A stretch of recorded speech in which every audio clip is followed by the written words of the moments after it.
Alright, hello. This is my current Blackmagic Pocket Cinema Camera 6K setup. I have a lot more coming in. I just recently, like 20 minutes ago, placed my last big order towards this rig for a while at least. There's not really much more I need.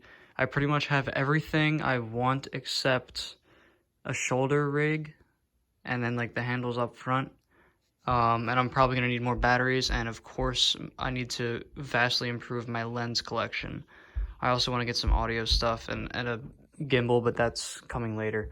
Yeah, so this is pretty much the bare bones. The rig, for the most part, what we have so far. I just got this in today as opposed to the wooden one that is very popular. I actually don't like the look of the wooden one, and I don't think that would be as comfortable compared to rubber for my preference. But I'll be doing a more professional update of my rig eventually when I get all the parts that I ordered in. I just ordered the V-mount setup.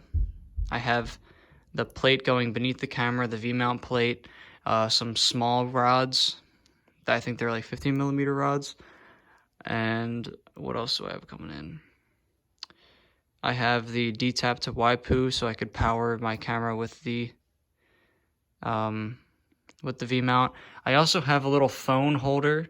I have a extender that's gonna go in here, and then it's gonna put a cold shoe mount like out here, and then I'm gonna put my phone on this little phone clamp and try to use that to control the camera, because I think I'm gonna put the battery snug up against the camera body, just for, I don't know, I just want to try it out. And I think the Bluetooth app works really well, so I'm gonna see how that's gonna work. Anyway, so that's what the setup is going to be within the next week. All that stuff is ordered. I don't really know what else I'm missing there. I might end up getting another handle. I'm not sure yet. Probably not. But I love this one because I ended up mounting the SSD on the handle to, one, make room for the Rode mic, which was, there's room for that because of the monitor being on top of the handle, the top handle, which is really cool. Let's see, right here we have the cable clamp with the HDMI and the USB-C tightly secured in there, and then I have a wire. I don't know why the term's not coming to me right now of what those are called. And we have another one right here.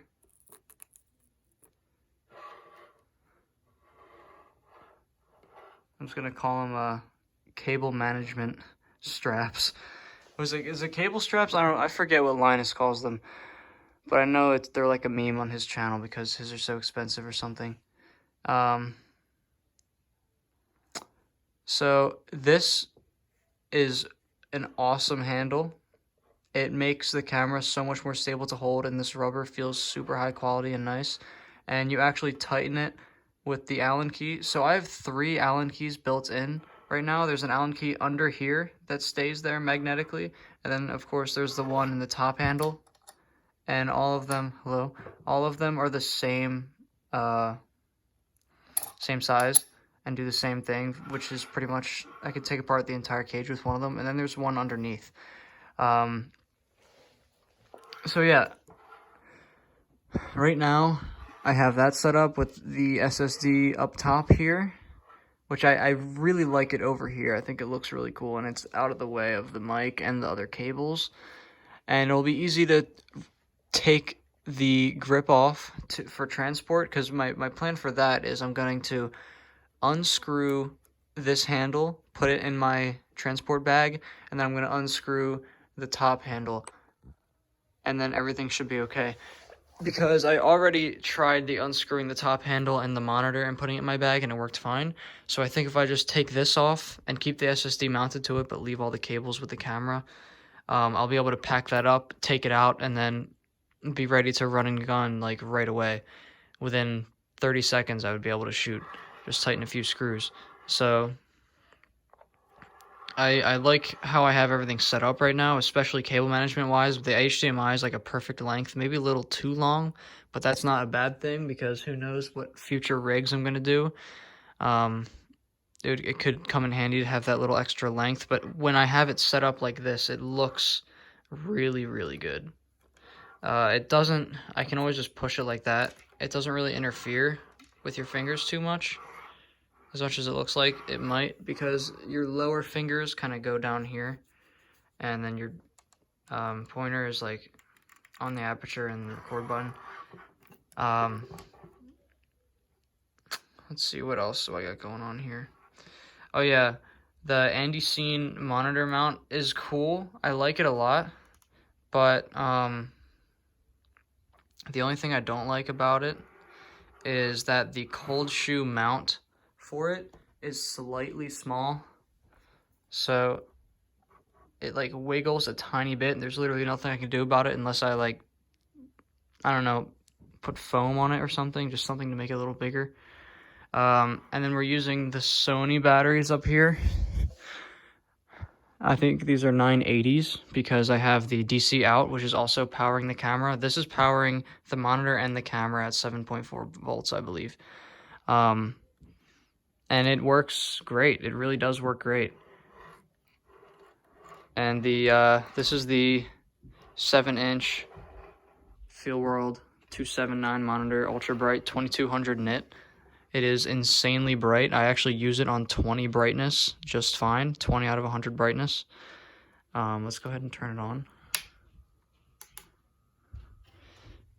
Look at the current setup that we have going on here. And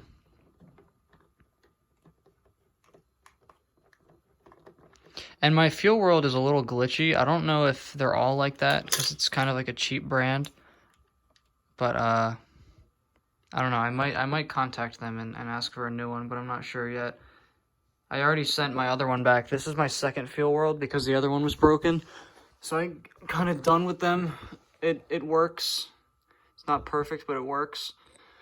But I mean, what can I say for a 7-inch monitor? That was like $250 at 2200 nit. It's quite amazing. So here's how I have my F set up. My 3 options here. I don't use zebras because after doing some research, I keep seeing that false colors is the way to go. I have my F3 set to turn focus peaking on and off so I can quickly view what my footage looks like without the focus peaking. And for F2, I have my apply LUT, and currently I'm using the RE Universal HD LUT that I imported myself because it's like one of my favorite LUTs that is just really good no matter what kind of tweaking is done. So like no tweaking done, it just makes everything look like a film. Super cinematic. I like the look of it, so long as you have correct white balance, and this is kind of off. But I don't know, I won't deal with it right now. But yeah, so that's the setup I have. I have both monitors doing the same thing, and then my F1 is false color, which is something I still have to get used to because I never used false color before, but I've been messing with it the past 2 days a little bit. I haven't shot that much because most of my time has just been researching stuff for the camera and building it rather than actually shooting. So I'm probably going to go out and shoot right now for fun.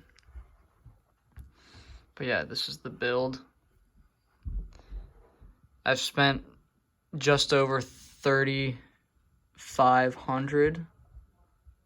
Most of it was graduation gift money, but it's doing good so far.